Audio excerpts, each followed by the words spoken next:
Welcome everyone to Dick Storks and Destinies. I'm your host Chapel, and today I'm here with Kid and the Kid and Ken. I'm here with Ken and the Kid, and we're talking about Warhammer 40K. Ken, you got that intro ready? As stated by the tech adepts and the tech priests, the chant of today is the Omnissiah save us from the temptation of flesh. Silica cleanse us from the ravages of the destroyer. Anima shield us from the rotting cage of biomatter, and may the machine gods set us free. That is the lore and the praisals of the um, Uh, Adeptus Mechanicus, or also used to be known as Adepta Mechanicum, or the Cult Mechanicus of Mars. hell yeah. Um, I'm guessing that's our subject of the day. that was just kind of the one little bit. Usually, in every starting of any single frickin' Warhammer, it is the 41st millennium. There is only war, yada yada. And you Gotcha. know what that sounds like? Sounds like Fallout, honestly. That sounds like today's episode is brought to you by Equal Opportunity Insurance, where we have a privacy policy just for you. You're Yeah, it's a bitch slap, you're still working motherfucker. on that. Not really. That one is actually better. Yeah. That or, the whole we have a policy for your It's privacy. Your privacy is our policy. And that one too. But yes, today is all about the beautiful episode of Warhammer. Also, because might as well tribute to it, because as of September 9th, a Warhammer bonus will be dropping out into the public world that has been in the making for years. And Ah, that is Warhammer 40K's Space Marine 2. yeah, that looks awesome. This time, Lord Titus is fighting against the Tyranid army, which we talked about in our last episode of Warhammer 40K.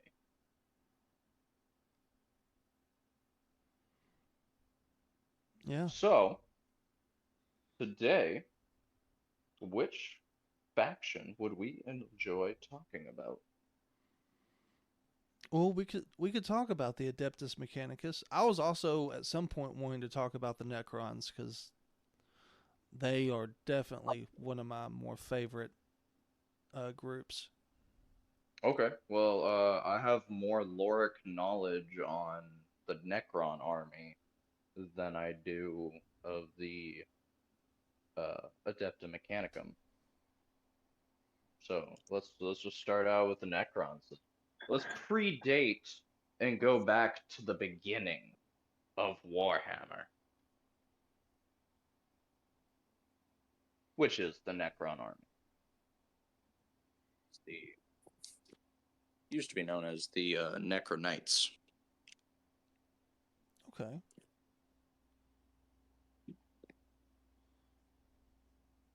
Ooh, audio malfunction. Sorry. That's all right. There we go. Everyone hear me? Yeah. Yep. So dating back to the original format of Warhammer 40K actually predates. It was the 25th millennium. Am I right on that one? I want to say. Uh, I think so. Yeah. I Yeah, mean, we could be wrong, but I'm pretty sure that's. very well could be. Any Warhammer fans out there, if I'm wrong, please feel free to let me know. I'm so sorry. Um, that being said, though, so dating back in the Necronites, uh, ugh. The Necron army is known as the Metallic Army. It's an army of like metal super beings that have no flesh but have like a soul essence. At first, people would mistake them. A non-Warhammer fan would be like, "Oh, it's a Terminator." No, no. These are self-sufficient beings that understand what they are doing. They're not an AI program that went rogue. They're an ancient civilization that wants to conquer everything and make it their own. Take back, as they put it, what is rightfully theirs. Right. Oh, so they're what happens in result of a Terminator and fuck, I already drew a blank where I was going with this. Think more like if humans figured out how to transfer ourselves into a Terminator. Okay, so I finally got back on track. It's the result of a Terminator and a Decepticon having a kid. Kind of. Except that Necrons used to be of flesh and bone a very long time ago. The Necrons, when they originally started, their planet was virtually a wasteland. Survival was always low. They never really made it past, like, I'd probably say like your 20s, or maybe if you were lucky, your 30s. Because you would end up dying from either radiation or lack of food or water or something, some sort of disease. Like, their life was cruel from the start. Their planet was naturally virtually uninhabitable, and they somehow were born on this planet and survived there. Uh,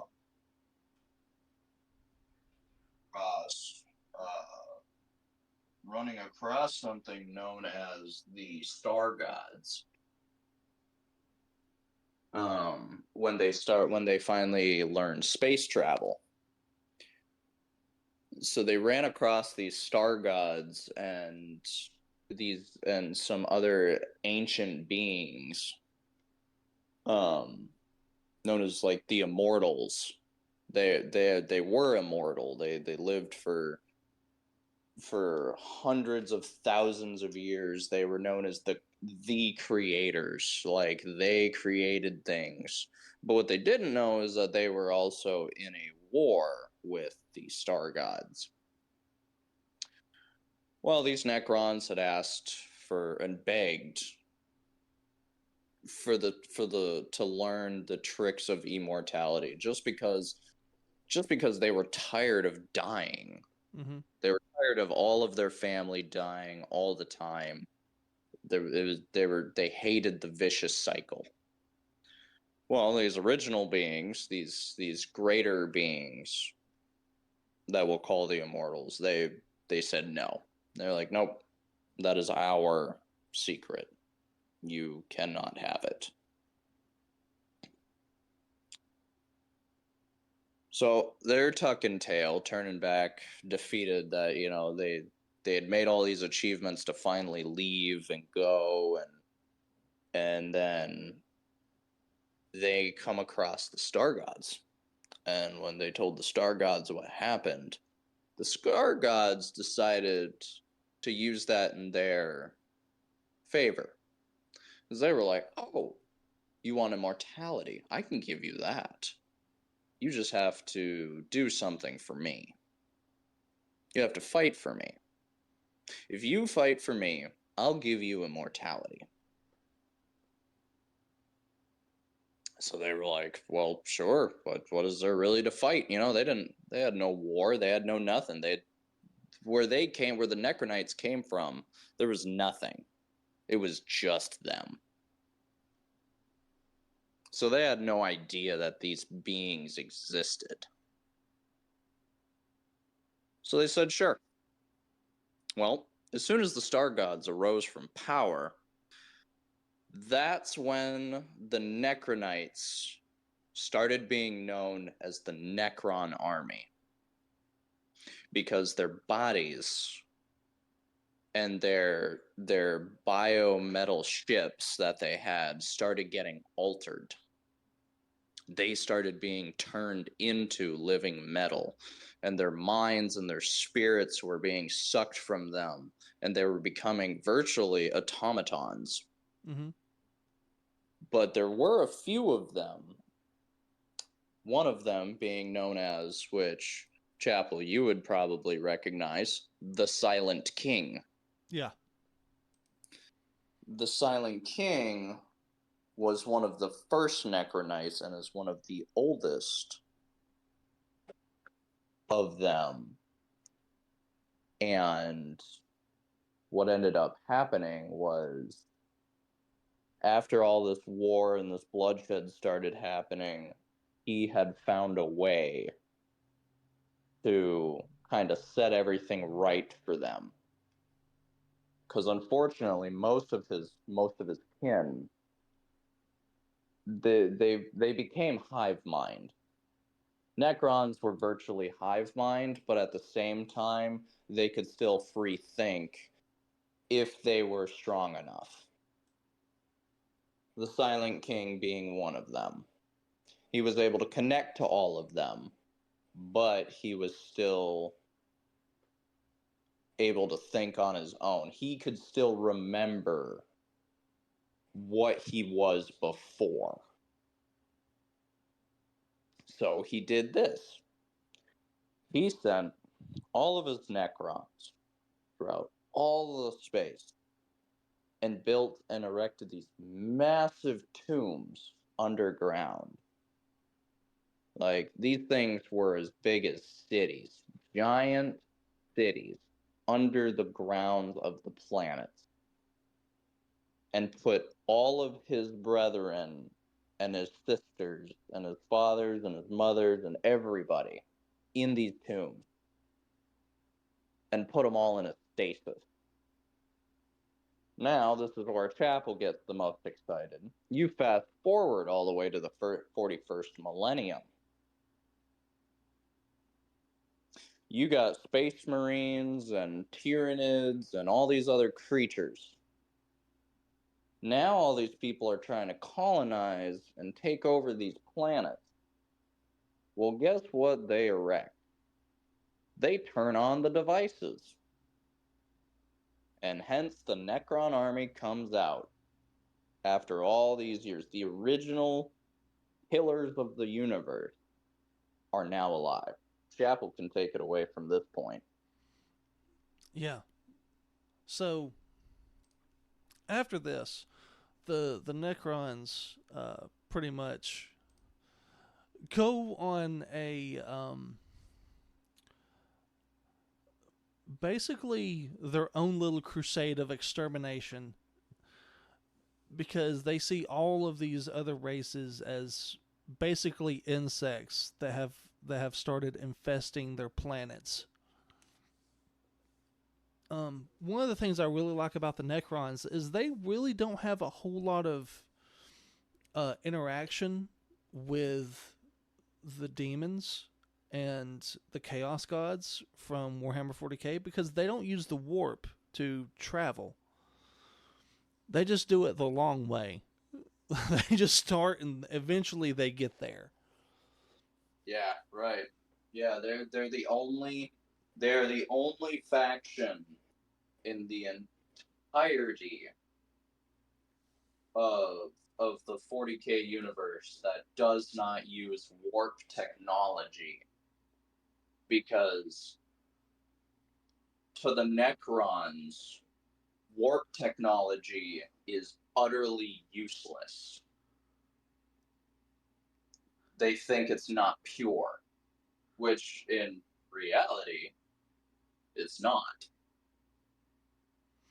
It may be a type of puric energy, but it's not of pure creation by this point. Yeah. And if we also date back, I have a feeling it has not been confirmed. No one has confirmed or denied it. But I have a feeling that the other reason the Necrons do not use the warp is because the old enemy that they used to fight back in the Star God days, those were the creators of warp jumping. Yeah. So they probably don't quite appreciate that technology. Yeah, I can't remember which of the two groups because they wound up fighting both the groups. But I'm pretty sure that um,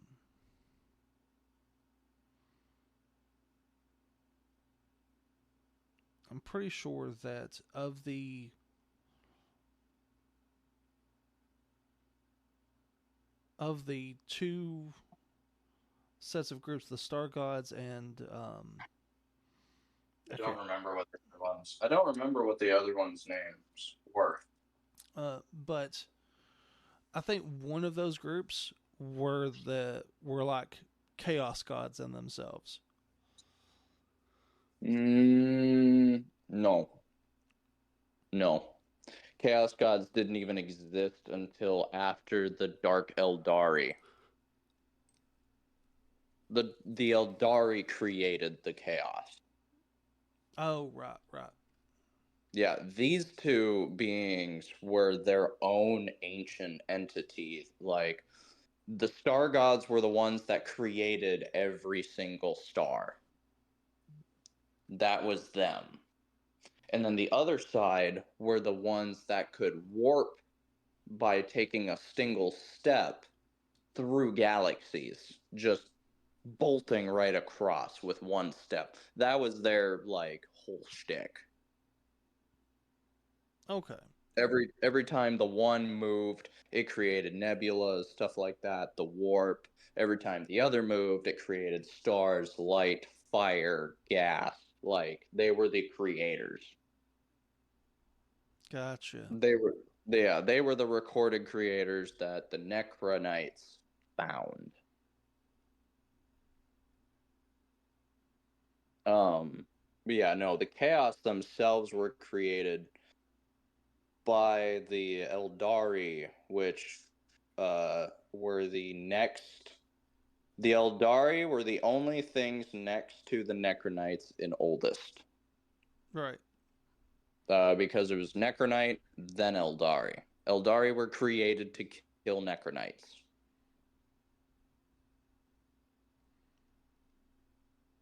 Yeah, there's a whole big spiel. I need to know. I need to remember what that other group was called. Star Gods versus.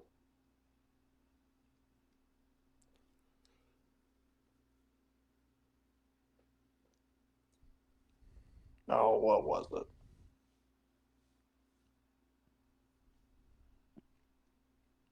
It was known as the War in Heaven against their ancient foes, the Old Ones. Yeah. Yep, it was the Old Ones versus the Catan Star Gods. Okay. And the Old Ones created. The Old Ones would be like what we would call God now, the creators of life. Yeah. They were the ones that they created the Eldari, which then in turn made the event of creating the orcs, which in turn created humans, which in turn created they were the catalyst that kept it all. Yeah. And the Necrons were the original creational beings that were part living metal, part flesh of some sort of biomatter that ended up now turning into the purest of metal, living metal in itself, metal that can adapt and shape itself. Hell yeah. Which is what makes them so damn hard to fight and kill, because their metal shifts. all the time.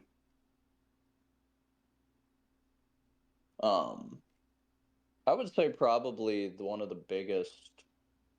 I think out of every faction that the Necrons hate the most, I honestly actually believe is probably the Adeptus Mechanicus. Oh, because they worship the machine. Yeah. Yeah. Well, they worship the machine and they mutilate their bodies to be part machine, part flesh.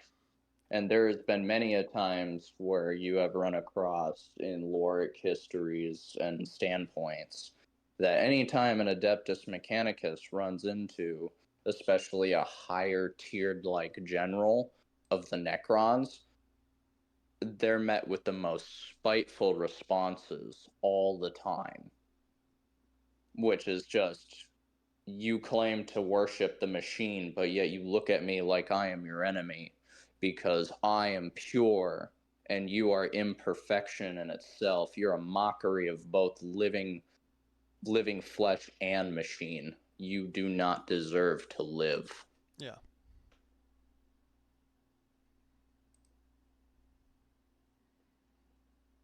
Yeah, funny enough, there's a few Necron characters specifically that I really like. Um, there's Oricon the Diviner and Trazen the Infinite. Okay. Um, which is weird because they have this weird back and forth with humans. Like Trazen actually has human servants. Yeah.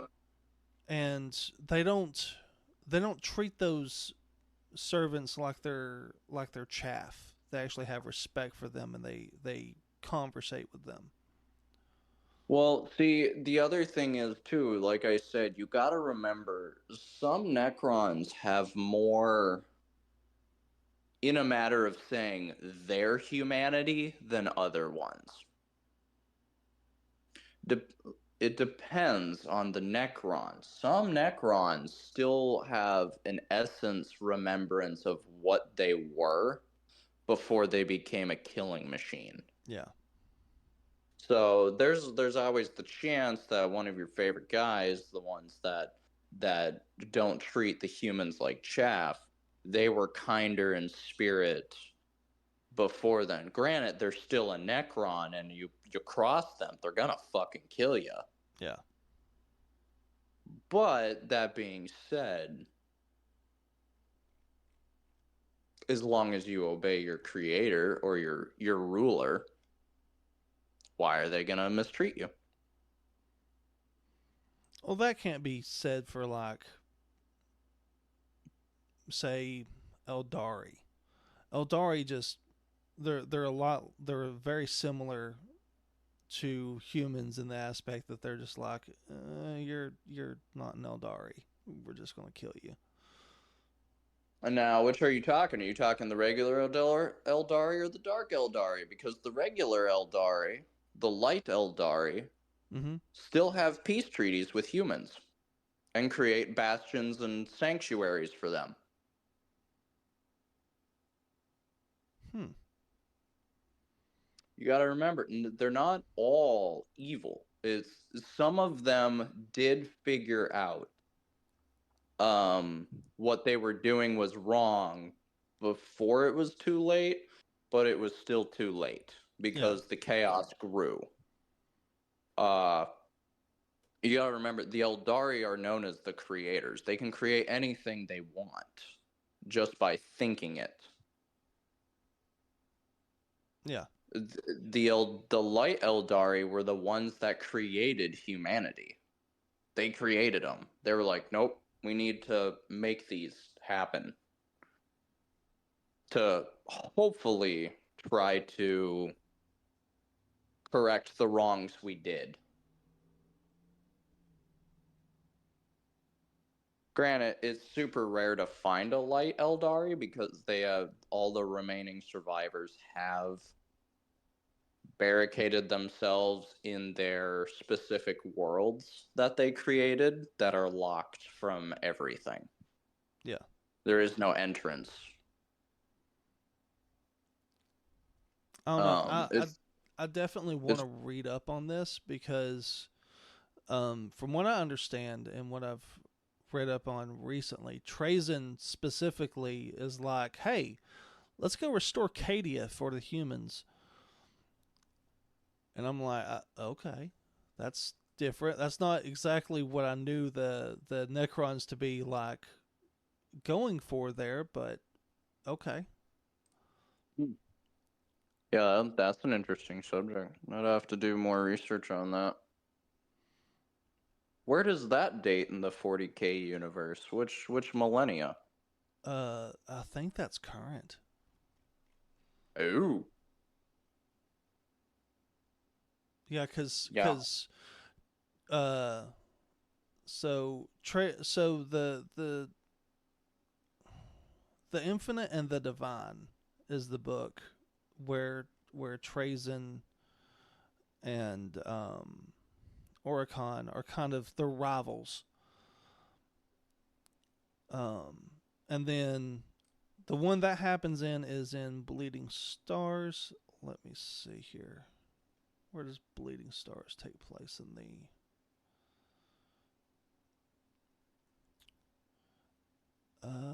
let's see. It was published... The kids just sitting there going, what the hell is happening? So this was published last year? Okay. So 2023? So yeah, it's current. So this is super new. Yeah. Like this is 42nd millennium. Yeah. Work. Okay. Yeah, if I'm being honest, all my Loric standpoints are primarily Loric standpoints. I am still in the 35th millennium. Yeah. I am still going through the Golden Age and the Emperor of Mankind finally creating his first experiments of what we now know as the Ultramarines, the Space Marines, the Primarchs. Yeah. I'm still in the Thunder Warriors, okay? No, you're good. My thing is I'm going to have to pick up that series at some point, and start listening to it on audiobook just so I have enough time to actually catch up. Yeah, that's what I've been trying to do also. I would suggest anyone that is interested, not sponsored by this. Unfortunately, we do not know him, but I listen to him a lot, so I will give him a shout out. Luton09 on YouTube does lots of extensive research in the Warhammer 40K universe. Like, this dude is dedicated to it. That's where I'm getting a lot of my stuff. Not trying to praise him too much, but if you're curious on any of the fact checking, he also has like all of his sources. Yeah. That he goes through. So just putting that out there for folks if you're curious, instead of trying to find like one book, because there's not as much as the books are great to read, there are also some issues with some of those books, because there are what is known as missing chapters now, because some of these books are no longer in rotation, are no longer in print, and have been banned from the Black Library. Why, I do not know. They were just taken out of rotation completely.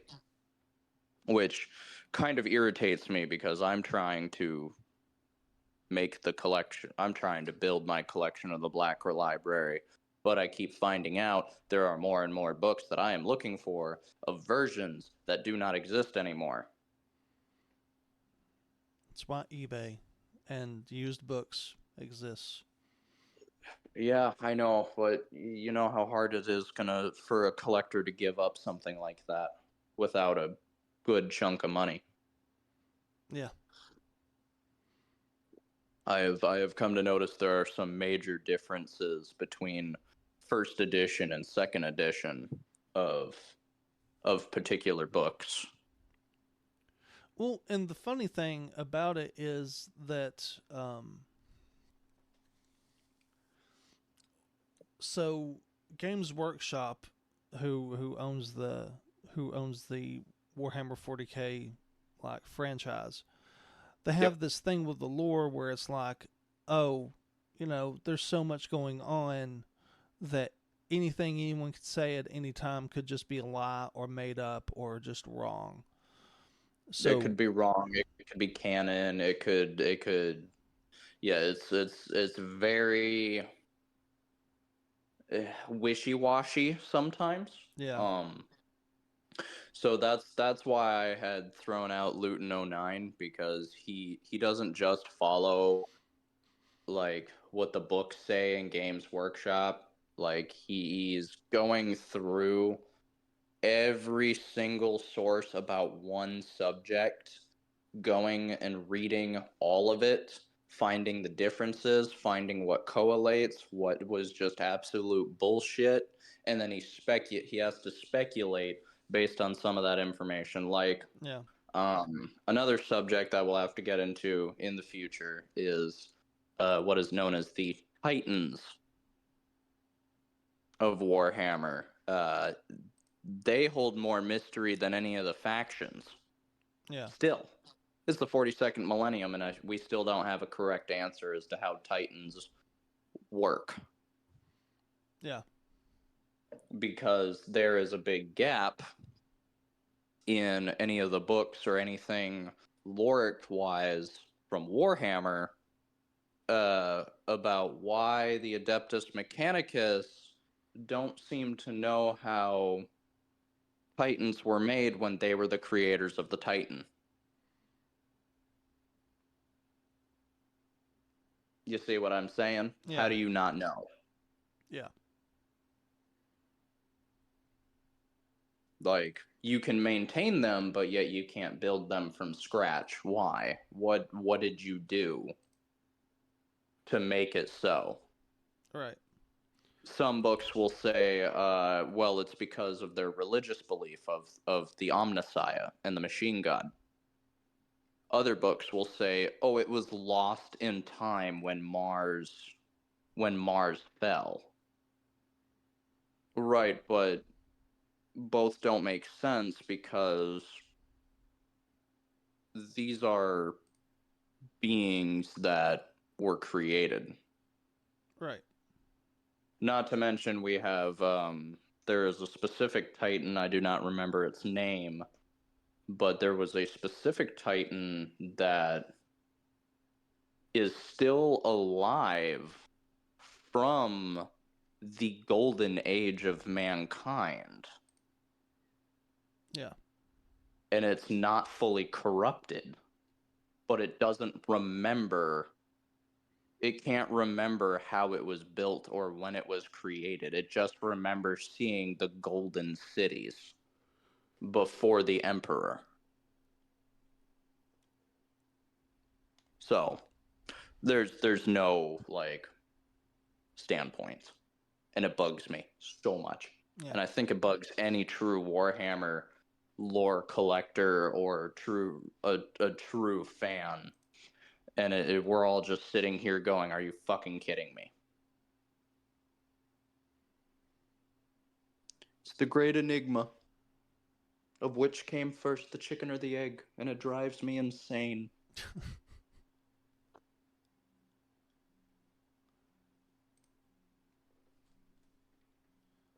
You still with us? You still with us there, kid?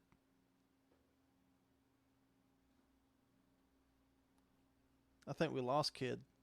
I think we lost Kid. I think we put him to sleep.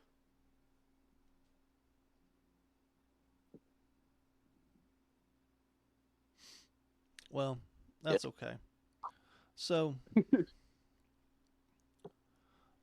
continuing on, one of the things that that I really like about the Necrons, and one of the things that to me makes them scary is the fact that if you somehow manage to actually kill a Necron, you don't really kill it. Just you kill that body, and the soul goes back to the tomb city. Yeah, it gets transported instantly back. Yeah, and it just regenerates a new body for that Necron. Yep. That's part of the whole living metal idea concept. Yeah. Okay, can you guys hear me now? Hey, there he is. Yeah. Apparently, you all couldn't fucking hear me earlier. No, we could not. Nope.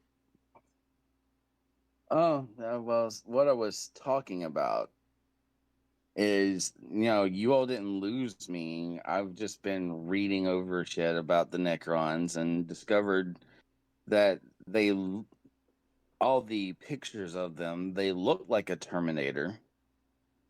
Yeah, they kind of look like a Terminator, I guess. Mhm. Crossed with fucking ancient Egyptian style-esque bullshit. Yeah, pretty much. I mean, they were. I mean, they lived on that kind of type of world-like terrain, so that's kind of what they were like.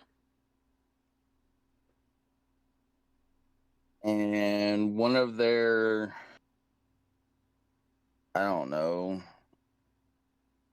one of their most memorable people, I read through it, and he's called the Outsider, and he's currently imprisoned in a Dyson sphere beneath the galactic plane. Yeah. So Yep. So for anyone that doesn't understand what the galactic plane is so look, if you take a galaxy and instead of looking at it from the top view, you look at it from the side, and it's basically kind of a flat surface with a few stars, varying up and down. That's the galactic plane, and he's below that outside of the galaxy in a Dyson sphere. Yeah, he is kept away from everything for a reason. It wouldn't be because he went fucking insane. I mean, he's a Necron, so. That's fair. He is a Necron. And I did like the fact that, Chapel mentioned earlier, and that you all were talking about while you all couldn't hear me, is yes, they don't, they do, but they don't die. Their body can be destroyed. And as soon as it's destroyed, they're fucking beamed back to a stasis chamber.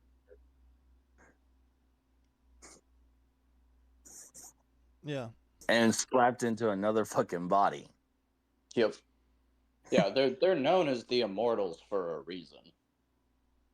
Like, they got their wish. It's just not exactly how they had envisioned it, but they make do. I was also reading into why that they don't like the warp technology and stuff like that. Mm-hmm. And it's not that they don't. Well, I mean, as you all said, that this information can change at any given moment. But the information that I read had something to do with gates that they used. That was a part of. I'm just gonna call it the web. Yep, the webway. Yep. Yep, that's the webway was one of the originals, because the warp was created after the Eldari too, like true warp travel. But the webways were what the Catan and the old ones used. And the webway had gates that the Necrons used, which allowed them to go across the universe. the webway is faster than the warp. It's an instantaneous trip. As long as you know how to use the gates and you can open both ends, it's instant. And one of the perks of being a Necron is you don't puke or hurl. So when you go launching at that speed, you don't feel it.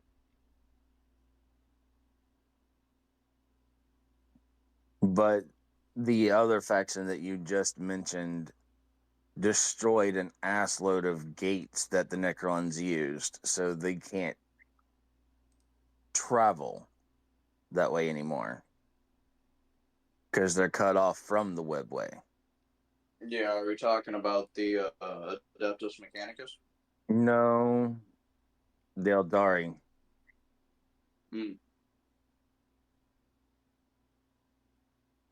Didn't help that the Adeptus Mechanicus also destroyed some of them by accident.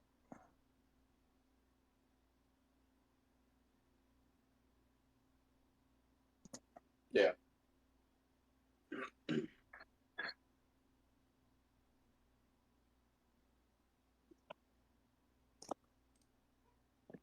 But yeah, no, I was reading over a bunch of that.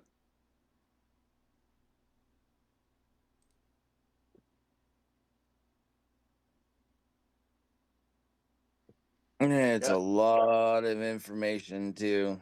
Yeah. Yeah, it is. Yeah, you just barely peeked through like the top layer. Like, I like that they bring up the outsider, but the reason they don't bring up the Silent King is because the Silent King hasn't made a comeback yet. Well, I mean, some of the key points that they touched on in this was the Necron's Ascendant.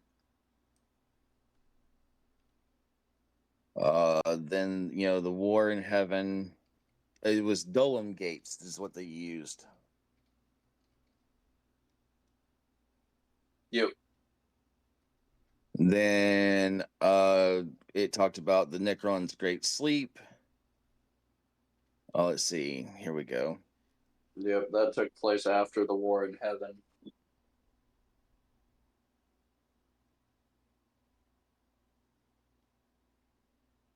It says many Dolem Gates were lost or abandoned during the time of the Necron's Great Sleep, and many were destroyed by the Eldari, the Old One's successors, as the guardians of the webway. Yep.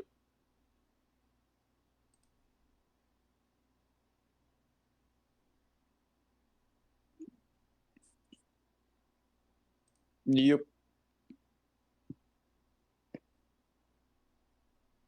Yeah, I need to get into learning more about the Eldari again, because there's a lot more information than what I've gone through. It's because what I've gone through is mostly just timelining, and the biggest key events, but there's so much more information based into the Eldari life that helped create all the things. That being said, it's also stated that in Chapel, you might find this interesting. Mm-hmm. The Chaos Gods, turns out, are supposed to be exact mimicked upside down copies of light gods. Yeah. So there is a light version of Slanesh, a light version of Nurgle, a light version of Khorne or Crom. Like, Yeah. all of them have their own version.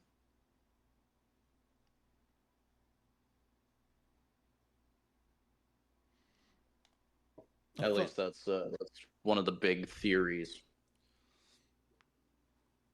Well, from what I understand, Nurgle actually has his light counterpart imprisoned That's what I was trying to say. Yeah. Because it's the Eldari god of healing, and he wants like her to marry him, and she's like no, but she allows herself to stay captive because she he gives her like plagues and stuff because he feels like that's Nurgle has this weird obsession with decay, and he feels like that his poisons are that's how he shows his love. And yeah, those are his gifts. yeah, and what she does is she puts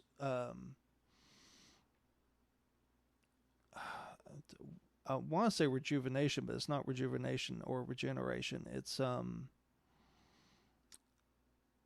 basically like no matter how destructive the poisons and stuff are, she always puts in she always puts in magic that stuff can grow out of it after it's done or it's taken its course. Yeah. Yeah, she puts life into it. Yeah.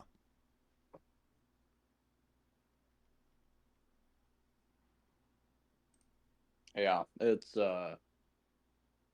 as we stated before, folks, Warhammer is the thing that you think is fucked up, but then you multiply it by 10,000.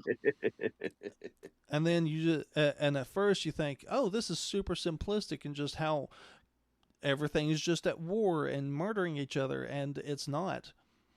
But there's a whole civilization. There's 42 millennia's worth of information. Well, what I'm reading here, it says Necrons in the 41st millennium. Necrons are still a shadowy presence rather than a full-fledged force in the galaxy of the present time. Strike out of nowhere without warning, wreak havoc, and leave before any major reinforcements can arrive. Yep. Yeah, it's funny because one of the things that the Necrons ran into, one of the troubles they ran into, is that their technology was so advanced that it didn't have any effect on like the technology of the other races. So they were like shooting beams that like disintegrated gods, but because it was hitting like metal and these hard like surfaces that were inorganic, it didn't do anything to them. Yeah. Yeah, and anytime anyone has tried to get any of the tech, like actual technologies from the Necrons, it would always just disintegrate. It would just vanish. It would disintegrate or explode, or it would warp, or it would phase out. You could never have an actual piece of Necron because it always dissipates. It is their failsafe. They will not allow anyone to have their technology. Yeah. That's why their weaponry is so deadly. Their Goss weaponry, like no one has been able to. They can mimic it, but it's not as effective as a Necron Goss rifle. Yeah. I mean, we kind of covered this in the last episode, but now I'm really going into with them. Why haven't they just wiped out the entire fucking galaxy? Because they're all in the Great Sleep. Only a few and a small portion of them are alive. And on top of that, you gotta remember, they're still the remnants of an ancient civilization. They've never been at full force like humanity, or they can't reproduce like orcs. They are left to what they are. They don't grow in numbers, and they only can lose in numbers. They can't grow. They don't have a way of getting more. Each Necron is its own being. Yeah. So all the ones that are gone are just gone. Like, hence being one of the biggest reasons why the Outsider was just imprisoned. You can't just kill him. If you do, he's going to go back to his tomb that he originated from, and he's going to come back out. But you can't replicate him, and he can't get a new, like, he can't have a son or daughter because he's got no reproductive methods. The living metal only embodies them, nothing extra. That's why they don't just conquer everything. They can't. They can wipe out things like Chapel said, you know, and like anyone has said. They'll wipe out an entire planet and disappear. Because they know if they stick around for the next bigger wave of reinforcements, it's not going to work.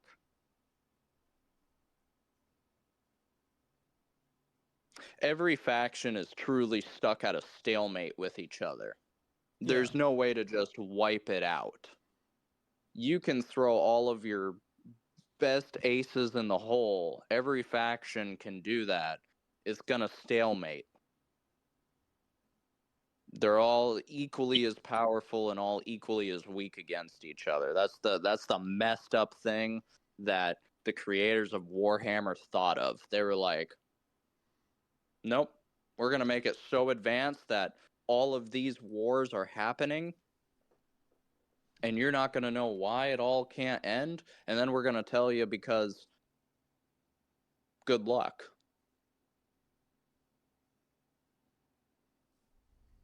Yeah. You can win the battle, but you can't win the war. It's virtually impossible. So the Necrons are still in their great sleep. Yeah, most of them are still all in the tombs. There are numerous tombs that haven't even been reported that haven't even been activated yet, and that's because that was the Silent King's.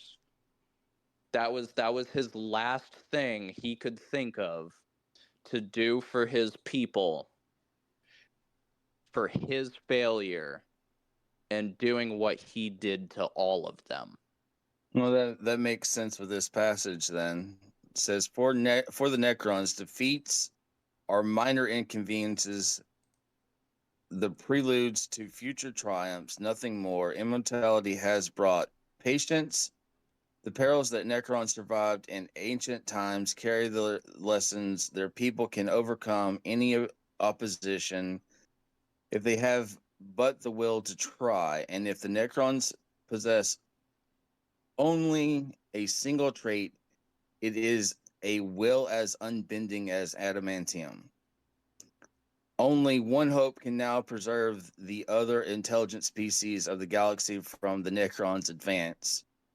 From the endless legions of silent and deathless warriors rising from long-forgotten tombs, if the Necrons can be prevented from waking to their full glory, if the scattered tomb worlds can be prevented from unifying, then there is a chance of survival. If not, then the great powers of the galaxy will surely fail, and the Necron shall rule supreme for all eternity, undying, cruel, and utterly implacable.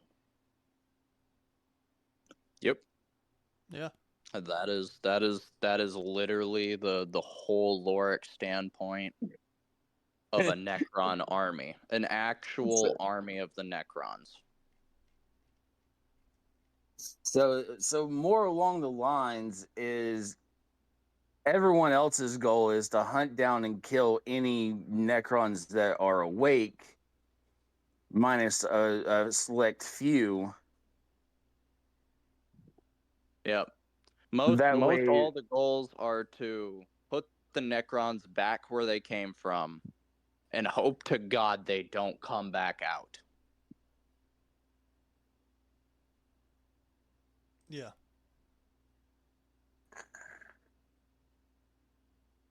And the reason that you don't just blow up a Necron tomb city is because if you do, you're blowing up every single resource available on that entire planet. And there are more planets with tomb cities than there are resources available. Like, the army is massive. It's just that you don't ever see more than one tomb city together because they don't have that way. The Necrons can't find each other. It's not like they have tracking beacons. They're so advanced, but yet they still run on ancient style technology. That's why it's so powerful. It's all about their patience. And like I said, that was the Silent King's last wish. And that is what his last deed was before he reportedly disappeared into whatever. It's not even clarified actually where he went. The saying still goes is that the Silent King is still awake and has never went to sleep. And he just floats and drifts and waits. Yeah. Well, and reflects on everything he has done to his people. Okay. So the Silent King is a Necron. Yes. The Silent King was the first Necron. He was the king of their entire Necronite civilization.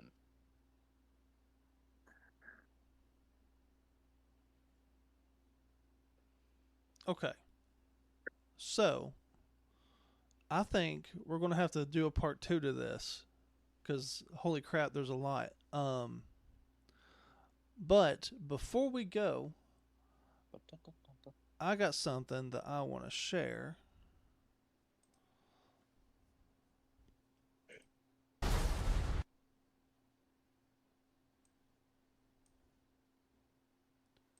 Oh, that does remind me of something. We spoke of video games and whatnot. Yeah. Chapel, you'll be excited. Warhammer 40k Mechanicus 2 has been confirmed, announced, and is ready for a pre-order. Oh, hell yeah.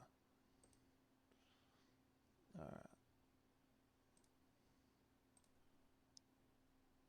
right. And let's see here. Oh, secret level?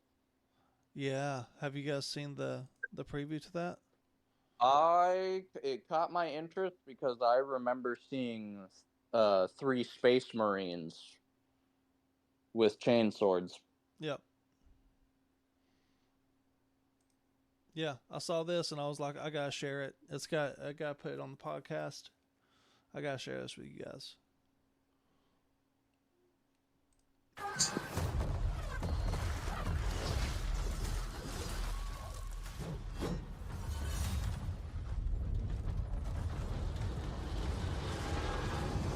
It's time.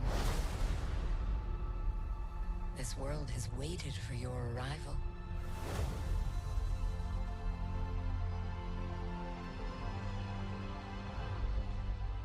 It is you. You will open the door. Because you are the chosen.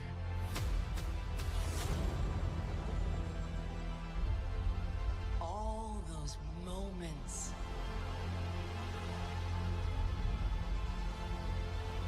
It's a new adventure.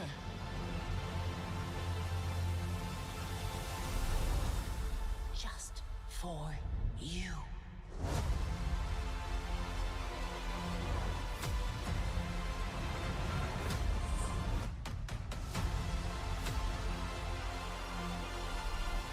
Yeah. Yeah, this looks really cool. Yeah. they have to have gotten a lot of rights to be able to even trailer this. Yeah. Well, you saw how many different games and stuff that showed up. Oh yeah, and they're not just like small title either. Like they're big title. Yeah.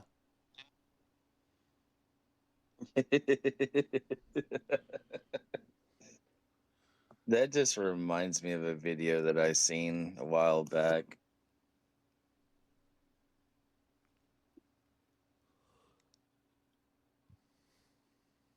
Oh man. Yeah, lots of stuff. Because Anyway, I suppose. the video I seen is a monster breaking in through a cabin door, and it says when you break into the wrong door and you look around, you had Snake, you had Kratos, Master Chief, and a whole bunch of others just sitting there waiting. Yeah. Oh yeah, I've seen a couple of those. Someone animated all of like the big badasses of all the different video games, Yeah. Yep. all just chilling and sitting there. Yeah, there was even Marcus Phoenix sitting there polishing his Lancer rifle. I've seen that, and I was like, yeah, that's fucking, that's how that shit would go. Yeah, and then you see the monster start slowly shutting the door, being like, "Oops, sorry, wrong." Sorry, wrong cabin. Yeah. Well, guys, I think that's going to be it for today. To everybody listening, thank you. We hope you've enjoyed this episode. And remember, praise the Omnissiah. That's right. All right, you guys have a good one.